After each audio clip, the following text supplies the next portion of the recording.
9 star హెగెమాన్ body arts. అధ్యాయం 5 imperial కళాశాల.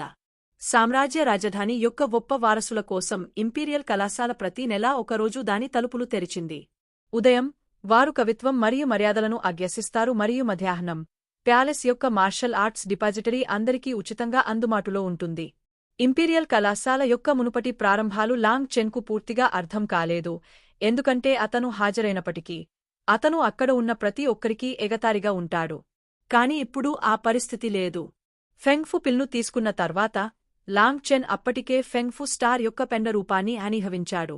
ఇది కేవలం పెండ రూపం మరియు అంత ఆధ్యాత్మిక శక్తిని నిల్వ చేయలేకపోయినప్పటికీ ఇది కేవలం శరీరం యొక్క మెరిడియన్లలో నిల్వ చేయగల దానికంటే చాలా ఎక్కువ నిల్వ చేయగలిగింది. అన్నింటికంటే మెరిడియన్లు నదుల వలె ఉన్నాయి, అయితే డాంటియన్ నదులను పోషించే సముద్రం వంటిది. కొన్నిసార్లు దీనిని శక్తి సముద్రం అని కూడా పిలుస్తారు. నది పెద్దదిగా కనిపించినప్పటికీ దాని సామర్థ్యం పరిమితం. దానికి మద్దతు ఇవ్వడానికి డాంటియన్ లేకుండా అది త్వరగా ఉపయోగించబడుతుంది.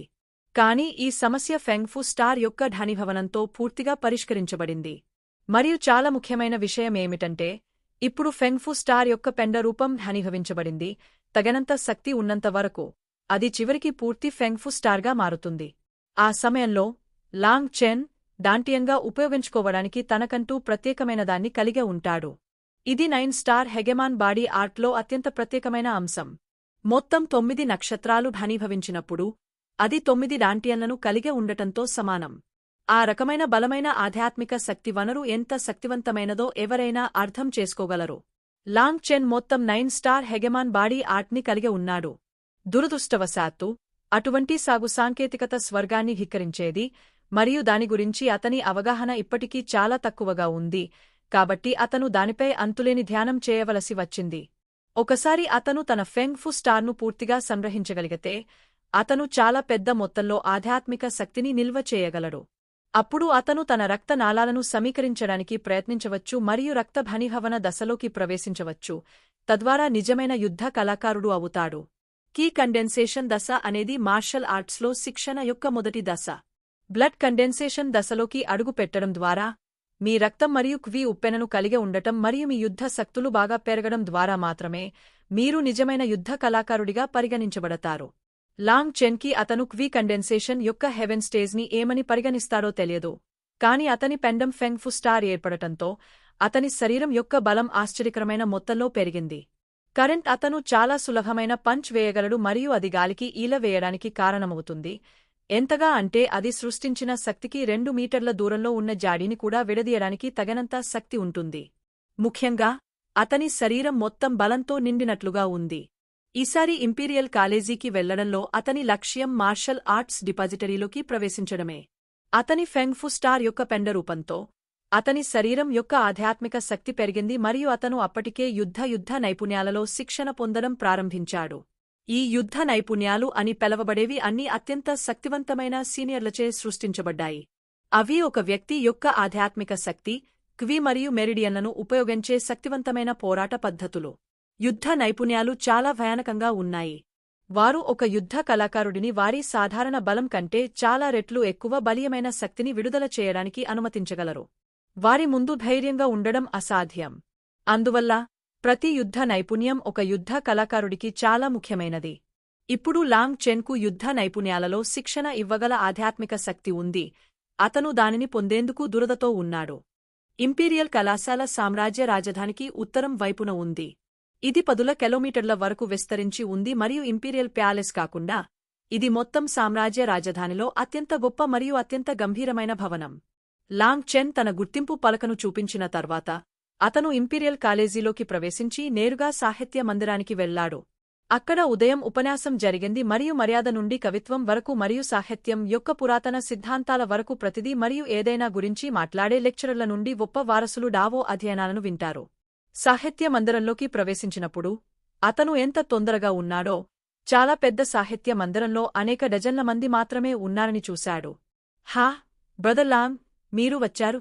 లాంగ్ చెన్ లోపలికి ప్రవేశించగానే అనేకమంది యువకులు వచ్చి అతన్ని ఆప్యాయంగా పలకరించారు. ఈ యువకులు లాంగ్ చెన్ మాదిరిగానే ఉన్నారు. వివిధ కారణాల వల్ల వారికి సాగుచేసే మార్గం లేదు. వారు మంచి స్నేహితులుగా పరిగణించబడినప్పటికీ వారు ఇప్పటికీ ఒకరితో ఒకరు సానుభూతి పొందే తోటి బాధితులు. ఫీనిక్స్ క్రేయ్ సామ్రాజ్యంలో యుద్ధ కళల స్వర్ణయుగంలో ఈ యువకులు లాంగ్ చెన్ లాగా ఇంత దయనీయమైన రీతిలో బెదిరింపులకు గురికాకపోవచ్చు, కాని వారు తరచుగా వెక్కిరిస్తూ మరియు జలుబు మరియు ఉదాసీనమైన చికిత్సతో బాధపడేవారు. ఆ విధంగా ఇలాంటి వేధింపులతో బాధపడుతున్న ఈ వ్యక్తులు లాంగ్ చెన్కు దగ్గరయ్యారు. వారు ఒకరినొకరు చూసుకుని చాలా కాలం అయింది కాబట్టి ఇప్పుడు అతన్ని చూడటం చాలా ఆనందంగా ఉంది. హా, మీరు చాలా త్వరగా ఇక్కడకు వచ్చారు, లాంగ్ చెన్ నవ్వుతూ పలకరించాడు. అతని ఫెంగ్ఫు స్టార్ యొక్క ధనిభవన విజయంతో అతని మానసిక స్థితి గతంలో అణగారిన అతని నుండి బాగా మెరుగుపడింది. సోదరుడు లాంగ్ తన అద్భుతమైన శక్తిని ప్రదర్శించి లీ హావోను ఓడించాడని కొన్ని రోజుల క్రితం విన్నాను. ఆహ్, మీరు నిజంగా మమ్మల్ని మెచ్చుకునేలా చేశారు. సోదరుడు లాంగ్ ఇప్పుడు నిజంగా సాగు చేయగలడని నాకు చెప్పలేదా? ఒక సన్నగా ఉండే యువకుడు చాలా అసూయతో అడిగాడు. నిజానికి వీరంతా లాంగ్ చెన్ స్థాయికి సమానం. లాంగ్ చెన్ నిజానికి కీ కండెన్సేషన్ యొక్క 3వ హెవెన్ స్టేజ్లో ఉన్న లీ హావోను ఓడించగలడని విన్నప్పుడు వారంతా చాలా ఆశ్చర్యపోయారు. అదే సమయంలో కొంచెం అసూయతో ఉన్నారు. హే, ఇది కేవలం అదృష్టం. కాని ఇటీవల నేను కొత్త డివైన్ టెక్నిక్ నేర్చుకున్నాను. లాంగ్ చెన్ ఈ విషయంపై కొనసాగడానికి ఇష్టపడలేదు, కాబట్టి అతను కొత్త రహస్యమైన అంశాన్ని తీసుకువచ్చాడు. Divine technique? అది ఏమిటి? ఖచ్చితంగా ప్రతి ఒక్కరూ వెంటనే ఈ కొత్త మార్పు విషయంలో పరధ్యానంలో పడ్డారు. హే, ఈ చిన్న సోదరుడు ఇటీవల ఒక అరుదైన దివ్యదృష్టి పుస్తకాన్ని పొందాడు, మరియు ఈ పుస్తకాన్ని కష్టపడి చదివిన తర్వాత నేను చాలా విషయాలు నేర్చుకున్నాను, లాంగ్ చెన్ కొంత సంతృప్తిగా చెప్పాడు. క్లేర్వాయన్స్ టెక్నిక్? వీటిలో జాతకులు ప్రజలను మోసగించడానికి ఉపయోగించేది ఇది కాదా? అసలు కాదు. ఆ దివ్యదృష్టి టెక్నిక్ నుండి నేను నేర్చుకున్నదానితో లీ హావో ముఖంపై దురదృష్టం యొక్క చీకటి శకునము ఉందని నేను చూశాను మరియు అప్పుడే నేను అతనితో ద్వంద్వ పోరాటం చేయాలని నిర్ణయించుకున్నాను. మరియు ఫలితం విషయానికొస్తే, హే, లాంగ్ చెన్ నవ్వుతూ అక్కడే ఆగపోయాడు. ఎవరైనా అకస్మాత్తుగా అవగాహనతో ప్రకాశవంతం చేసి ఇది నిజమే అనిపిస్తుంది. లీ హావో ఆ రోజు మంత్రముగ్ధుడయ్యాడని నేను విన్నాను మరియు సోదరుడు లాంగ్ చేతిలో ఓడిపోయే ముందు అతని శరీరం మొత్తం కొంచెం కూడా శక్తిని కలిగి ఉండదు. లాంగ్ చెన్ మరియు లీ హావో యొక్క యుద్ధం యొక్క వివరాలు అందరికీ తెలుసు, అయితే లీ హావో ఓటమి చాలా లోతైన రహస్యం అని భావించేవారు చాలా మంది ఉన్నారు. ఈ రోజుల్లో లాంగ్ చెన్పై పెద్ద చర్చ జరిగింది. హే బ్రదర్ లాంగ్, మీరు ముఖాలను చదవడంలో ప్రావీణ్యం ఉన్నందున మీరు నన్ను పరిశీలించి నా కాబోయే భార్య నన్ను ఎందుకు తప్పించుకుంటుందో చెప్పగలరా? ఆమె నన్ను చూడటానికి ఎందుకు అంగీకరించదు? ఒక వ్యక్తి కాస్త ఇబ్బందిగా అడిగాడు. సమస్య లేదు. రండి రండి, ముందుగా మనమందరం కూర్చోవడానికి ఒక స్థలాన్ని వెతుకుదాం. ఇక్కడ నిలబడటం కొంతవరకు తగని పని. వారి గుంపు కూర్చోవడానికి మూలలో ఒక టేబుల్ని కనుగొంది మరియు టేబుల్పై వారికి కొన్ని ఫలహారాలు కూడా ఉన్నాయి. లాంగ్ చెన్ టేబుల్ డెజర్ట్ల వైపు చూపిస్తూ నవ్వుతూ అందరితో, అందరూ ఒక ముక్క తిందాం అని చెప్పాడు. సరే. ఇతర వ్యక్తులు మర్యాదగా నిలబడలేదు మరియు అందరూ ఒక భాగాన్ని తీసుకున్నారు. లాంగ్ చెన్ వైపు చూడగానే అందరూ కాస్త అయోమయంలో పడ్డారు. రుచి ఎలా ఉంది? చాలా బాగుంది. ఇంకో ముక్క తిందమా? సరే. ఆ వ్యక్తి మరోసారి ముక్క తీసుకుని కాటుక తీశాడు. కాని అతను ఒక కాటు మాత్రమే తిన్నప్పుడు అతని ముఖం అకస్మాత్తుగా ప్రకాశవంతమైంది మరియు అతను గౌరవంగా లాంగ్ చెన్ వైపు తిరిగా. సోదరుడు లాంగ్ యొక్క సలహాకు చాలా ధన్యవాదాలు. ఈ తమ్ముడికి ఇప్పుడు అర్థమైంది. నేను చాలా అత్యాశతో ఉన్నాను మరియు ప్రజలు వారి పరిస్థితితో సంతృప్తి చెందాలని సోదరుడు లాంగ్ నాకు గుర్తు చేస్తున్నాడు. సరియైనదా?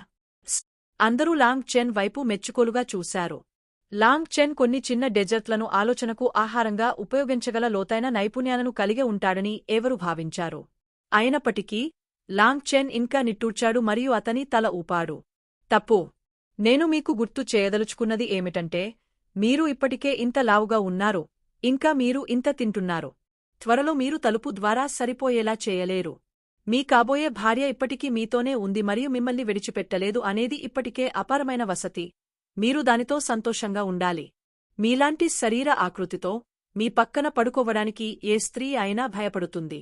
మీరు నిద్రలో బోల్తా పడితే మీరు ఆమెను చాలా గట్టిగా చితకబాదారు, ఆమె ఫ్లాట్ అవుతుంది. ఆ వ్యక్తి ముఖం ఎర్రబడింది మరియు లాంగ్ చెన్ రిమైండర్తో అతను తన 4.5 అడుగుల వెడల్పు పొట్టతో 5 అడుగుల ఎత్తును చూశాడు. స్పష్టంగా అతను ఇంతకుముందు కొంచెం లావుగా ఉన్నాడని భావించాడు. ఫ్యాటీ యు, సోదరుడు లాంగ్ యొక్క విలువైన సమయాన్ని వృధా చేయవద్దు. తొందరపడి కొంచెం బరువు తగ్గండి. బిగ్ బ్రో లాంగ్, హే, మీరు నా ముఖాన్ని చదవడం ఎలా? వేరే సన్నటి యువకుడు చిరునవ్వుతో గౌరవంగా అడిగాడు. ఓహ్, మీరు? లాంగ్ చెన్ చాలా గంభీరంగా నటనను ప్రదర్శించాడు. అతను చాలాసేపు అతని వైపు చూస్తూ ఇలా అన్నాడు. మీ ముఖం మీకు 30 ఏళ్ల ముందు మీరు నిరుపేదలుగా మరియు నిరాశకు గురవుతారని నిర్దేశిస్తుంది. కాని మంచి విషయం ఏమిటంటే మీకు 30 సంవత్సరాల తర్వాత 30 తర్వాత నేను అకస్మాత్తుగా నా సాగులో పైకి లేవడం సాధ్యమేనా అని ఆ వ్యక్తి ఆనందపడ్డాడు. లేదు, మీకు 30 ఏళ్లు దాటిన తర్వాత మీరు మీ పరిస్థితికి మెల్లగా అలవాటు పడతారు మరియు ఇక నిరాశ చెందరు అని లాంగ్ చెన్ చెప్పాడు. అందరూ నవ్వకుండా ఉండలేకపోయారు. కాని వారు నవ్వుతుండగా అకస్మాత్తుగా 2 చేదు కాళ్ళు తమ వైపు చూస్తున్నట్లు చూశారు. దీనివల్ల అందరి నవ్వు వెరిగిపోయింది. లాంగ్ చెన్ చాలా కాలం నుండి ఆ వ్యక్తిని గమనించాడు. అటువైపు తిరిగితే వారందరూ లీ హావో తమవైపు బాకులు కొట్టడం చూశారు. సీనియర్ లీ హావో, ఇప్పుడు మీ గాయాలు బాగున్నాయా? మీ బయటి గాయాలు అన్నీ నయమయ్యాయి, కాని మీ లోపలి గాయాల సంగతేంటి? లాంగ్ చెన్ తీవ్ర ఆందోళన చెందుతున్నట్లు అడిగాడు. లీ హావో ముఖం కదులుతోంది. ఆ రోజు అతని ముఖాన్ని లాంగ్ చెన్ పగులగొట్టాడు మరియు అతనిని ఇంటికి తీసుకువెళ్లవలసి వచ్చింది. లీ కుటుంబం త్వరత్వరగా ఆల్కెమిస్ట్ గెల్ నుండి ఒక రసవాది సహాయాన్ని కోరింది మరియు లీ హావో కోలుకోవడానికి చాలా పెద్ద మొత్తంలో బంగారు నాణేలను చెల్లించింది. డబ్బు కలిగే ఉండటం నిజంగా మంచిది. ఇంత తక్కువ సమయంలో లీ హావో అప్పటికే సాధారణ వ్యక్తిలా కనిపించే స్థితికి చేరుకున్నాడు. కాని లాంగ్ చెన్ ఈ విషయాన్ని తెరపైకి తెచ్చిన తర్వాత లాంగ్ చెన్ నుండి వచ్చిన ఒక కిక్ గుర్తుకు వచ్చినట్లుగా లీ హావో యొక్క గజ్జలు బాధించడం ప్రారంభించాయి. ఆ సమయంలో లాంగ్ చెన్ యొక్క కిక్ చాలా దుర్మార్గంగా ఉంది. అతనిని వికలాంగుడిగా మార్చడానికి కొంచెం దూరంగా ఉంది. అతనికి చాలా కోపం తెప్పించిన విషయం ఏమిటంటే అతను ఇంటికి తీసుకెళ్లి వైద్యం పొందిన తర్వాత మాత్రమే అతను ఏదో కోల్పోయినట్లు గమనించాడు. ఇది గమనించిన అతని ఎస్టేట్ వారు హడావిడిగా తిరిగే మార్షల్ అరేనాకు చేరుకున్నారు. అయితే అప్పటికే అరేనాను శుభ్రం చేసినట్లు వారు కనుగొన్నారు మరియు ఏదో అడవి కుక్క తీసుకువెళ్లినట్లు తెలిసింది. లీ హావో మేల్కొన్నప్పుడు మరియు ఈ వార్త విన్నప్పుడు అతను కోపంతో దాదాపు చనిపోయాడు. కాని ఇప్పుడు దాన్ని సరిదిద్దడానికి మార్గం లేదు మరియు రసవాది ఎంత అద్భుతమైన వారైనా అతను కోల్పోయిన దాన్ని సరిదిద్దడానికి వారికి మార్గం లేదు. రెండుగా ఉన్నవి ఇప్పుడు ఒకటి మాత్రమే. నడిచేటప్పుడు ఒక కుటుంబ ఆభరణాన్ని కోల్పోవడం అతనిని వంచకపోయినప్పటికీ వాస్తవానికి సౌష్ఠవమైన జంటను కోల్పోవడం అతనికి కష్టమైంది. మరియు ఇప్పుడు లాంగ్ చెన్ దానిని తెరపైకి తీసుకువచ్చాడు. అతని ముఖం చాలా వికారంగా మారింది. అతను లాంగ్ చెన్ వైపు బాకులు చూస్తూ కోపంతో అతని పళ్ళు నలిపేశాడు. లాంగ్ చెన్, మీరు ఒక BTCH కొడుకు. జీవితం మరియు మరణ ద్వంద్వ పోరాటానికి నేను మిమ్మల్ని సవాలు చేస్తున్నాను. మీరు అంగీకరించే ధైర్యముందా? లాంగ్ చెన్ యొక్క అసలైన వినోదభరితమైన వ్యక్తీకరణ వెంటనే ఉద్విగ్నమైంది. అలా పిలవడం చాలా అవమానకరమైనది, ప్రత్యేకించి అది అతని తల్లిని కూడా అవమానించింది. ఇది నిజంగా ఒకరి జీవితానికి విలువ ఇవ్వడం తెలియని సందర్భం. సరే, మీరు మర్త్య ప్రపంచ చింతల నుండి విముక్తి పొందాలనుకుంటే నేను మీకు సహాయం చేస్తాను. ఇంతకుముందు కూడా అదే. నేను వాటాలను జోడించాలనుకుంటున్నాను. లాంగ్ చెన్ లీ హావో వైపు తిరిగి చూశాడు. మీరు చనిపోవాలనుకుంటున్నారు కాబట్టి మీరు నాకు కొన్ని ప్రయోజనాలను అందించారు. వారు ఒకే సామ్రాజ్యం నుండి వచ్చినప్పటికీ అతను లీ హావో గురించి పట్టించుకోలేదు మరియు అతని మరణం అతనికి అల్పమైనది. బగన్, మీరు ఎంత ఎత్తుకు పందెం వేసినా నేను లీ హావో అంగీకరిస్తాను. మనసులో వెక్కిరిస్తూ ఎంత పందెం వేసినా ఒక్కసారి లాంగ్ చెన్ చచ్చిపోతే ఖర్చు పెట్టే అవకాశం లేదని మనసులో అనుకున్నాడు. లీ హావో చివరిసారి కేవలం అజాగ్రత్తగా ఉన్నాడని మరియు లాంగ్ చెన్ ఆ ఓపెనింగ్ను పట్టుకుని ఓడిపోయాడనే భావనలో ఉన్నాడు. ఇప్పుడు అతను ఖచ్చితంగా అదే తప్పు చేయడు, కాబట్టి ఈ పోరాటం ఖచ్చితంగా చివరి పోరాటం వలె జరగదు. అదనంగా అతను జీవితం లేదా మరణ ద్వంద్వ పోరాటాన్ని ప్రకటించడంలో ఈ సమయం భిన్నంగా ఉంది. చివరిసారి జరిగిన ద్వంద్వ పోరాటంలో మీ ప్రత్యర్థిని దెబ్బతో చంపినందుకు మీరు బాధ్యులు కానప్పటికీ ప్రత్యర్థి అంగీకరించినంతకాలం వారిపై దాడి చేయడం కొనసాగించడానికి అనుమతి లేదు. కాని జీవితమరణ ద్వంద్వ పోరాటంలో ఇద్దరు వ్యక్తులు వేదికపైకి వెళ్లిన తర్వాత అది వారి జీవితాలను లైన్లో పెట్టడంతో సమానం. ఎవరైనా ఓటమిని అంగీకరించినా ప్రయోజనం లేకుండా పోతుంది. విజేత తన ఇష్టం వచ్చినట్లు చేయగలడు. ఓడిపోయిన వారి జీవితం వారి చేతుల్లోనే ఉంటుంది. సరే, రేపు మధ్యాహ్నం 3 తర్వాత మనం జీవన్మరణ వేదికపై కలుద్దాం. లీ హావో చల్లగా నవ్వాడు. లాంగ్ చెన్ వైపు చూసినప్పుడు అతను చనిపోయిన వ్యక్తిని చూస్తున్నట్లుగా ఉంది. లాంగ్ చెన్ లోపల చల్లగా నవ్వాడు. కోతులను హెచ్చరించడానికి కోడిని చంపే సమయం వచ్చింది. లీ హావో వెళ్ళిపోవడం చూసి అతను తెలివిగా నవ్వుతూ, నడిచేటప్పుడు సమతుల్యంగా ఉండడానికి జాగ్రత్త, ప్రయాణం చేయవద్దు. లాంగ్ చెన్ మాటలు విని అప్పటికే బయలుదేరడానికి తెరిగిన లీ హావో బిగుసుకుపోయాడు మరియు లాంగ్ చెన్ మాటల వెనుక దాగెవున్న అర్థాన్ని అతను ఊహించినప్పుడు అతని ముఖం వికృతమైంది. గట్టిగా ఊపిరి పీల్చుకుని నెమ్మదిగా సాహిత్య మందిరంలోని వేరొక భాగానికి నడిచినప్పుడు అతను ఏమీ విననట్లుగా నటించాడు. కాని లాంగ్ చెన్ మాటలు అతని సున్నితమైన భాగాలలో ఉక్కు సూది గుచ్చుకున్నట్లు అనిపించాయి మరియు అతను తన కాలును ఎత్తిన ప్రతిసారీ అది ఆ ఎముకలను కొరికే దాడి యొక్క జ్ఞాపకాలను ప్రేరేపిస్తుంది. అతను ఏమీ జరగనట్లుగా ప్రవర్తించాడు, కాని అతను అలా ప్రయత్నించినప్పుడు అతని నడక మరింత అసహజంగా మారింది. దీనితో అందరూ అతని వైపు వింతగా చూశారు. చివరికి లీ హావో ఒక బాతువలె దూరంగా వెళ్ళిపోయాడు. ఒక వ్యక్తి లాంగ్ చెన్ వైపు తిరిగా జాగ్రత్తగా ఉండమని అతనికి గుర్తుచేశాడు. బ్రదర్ లాంగ్, మీరు అతని సవాలును ఎందుకు స్వీకరించారు? ఇది మీరు చేయబోయే జీవితం మరియు మరణ యుద్ధం. మీలో ఒకరు చనిపోతారు. సమస్య లేదు. ఈ రోజు నేను అతని ముఖాన్ని చదివాను మరియు అతని చుట్టూ మరణం యొక్క చీకటి ప్రకాశం చూశాను. అది అతని చుట్టూ మెలితిప్పినట్లు. ఇది ప్రాథమికంగా అతని జీవితాన్ని ఒక దెయ్యం మూసివేయడం వంటిది. అతను 2 రోజుల్లో చనిపోవడానికి విచారకరంగా ఉన్నాడు. అది నిజం. నాకు ఇప్పుడు కొంతమంది సహాయం కావాలి అని లాంగ్ చెన్ గుసగుసలాడాడు. అందరూ చూపులు మార్చుకున్నారు మరియు చివరికి లావుగా యు అని పిలవబడే వ్యక్తి పళ్ళు బిగించాడు. బ్రదర్ లాంగ్, మీరు అడిగినందున నా పొదుపు మొత్తం మీకు ఇస్తాను అంటూ లాంగ్ చెన్ కి క్రిస్టల్ కార్డ్ ఇచ్చాడు. లాంగ్ చెన్ ఈ లావుగా ఉన్న యు నిజానికి తనతో ఇంత బలమైన సోదరభావాన్ని కలిగి ఉంటాడని ఊహించలేదు. అతని క్రిస్టల్ కార్డుపై 80,000కు పైగా బంగారు నాణేలు ఉన్నాయి. వారందరూ గొప్ప వారసులు అయినప్పటికీ ఎక్కువగా వారు చాలా దూరంగా ఉన్న శాఖలలో జన్మించారు, కాబట్టి వారు చాలా ముఖ్యమైనవిగా పరిగణించబడలేదు. ఈ బంగారు నాణేలు ఫ్యాటీ యుకి చాలా పెద్ద మొత్తంగా ఉండాలి. సరే, నా దగ్గర 60,000 ఉన్నాయి, తీసుకో. ఇక్కడ నా దగ్గర అంత లేదు, 30,000 మాత్రమే. బ్రదర్ లాంగ్, నాకు ఈ చిన్న సామర్థ్యం మాత్రమే ఉంది. నా దగ్గర ఉంది. నిజానికి లాంగ్ చెన్ కేవలం 10 లేదా అంతకంటే ఎక్కువ వేల బంగారు నాణేలను అప్పుగా తీసుకుంటే చాలా ఎక్కువ అవుతుందని భావించాడు. అతనికి సహాయం చేయడానికి వారు తమ జేబులను పూర్తిగా ఖాళీ చేస్తారని అతను అనుకోలేదు. అందరూ, నేను అనుకోకుండా చనిపోతే మీ డబ్బు ప్రాథమికంగా పోతుంది. లాంగ్ చెన్ తన చేతిలో ఉన్న క్రిస్టల్ కార్డులను చూశాడు మరియు అతను ప్రతి ఒక్కరికీ రిమైండర్ ఇవ్వకుండా ఉండలేకపోయాడు. బ్రదర్ లాంగ్ మమ్మల్ని చిన్నచూపు చూస్తున్నాడా? మనలో ఎవరూ పండించలేరు మరియు ప్రతిరోజూ మనం ఇతరుల వేధింపుల ద్వారా బాధపడవలసి ఉంటుంది. బ్రదర్ లాంగ్, మీరు వారిలో ఒకరితో యుద్ధం చేయడానికి ధైర్యం చేస్తున్నారంటే మాలో ఎవరికీ లేని ధైర్యం మీకు ఉందని అర్థం. మీ ధైర్యం మాకు లేకపోయినా మీకు ఈ చిన్న సహాయం చేయడం మేము చేయగలిగిన పని. లాంగ్ చెన్ జీవితం మరియు మరణ యుద్ధానికి అంగీకరించడాన్ని ఈ వ్యక్తులు చూసినప్పుడు వారు సాధారణ శత్రువుతో పోరాడుతున్నందున వారు ఉత్సాహంగా ఉండలేకపోయారు.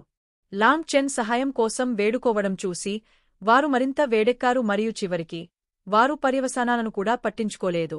లాంగ్ చెన్ నవ్వాడు. 2 లక్షలకు పైగా బంగారు నాణేలను చేతిలో పట్టుకుని ఈ అనుభూతిని తన హృదయంలో నమోదు చేసుకున్నాడు. ఈ సమయంలో కొంతమంది వ్యక్తులు సాహిత్య మందిరంలోకి నడిచారు మరియు మొదట ధ్వనించే సాహిత్య మందిరం వెంటనే పూర్తిగా నిశ్శబ్దంగా మారింది.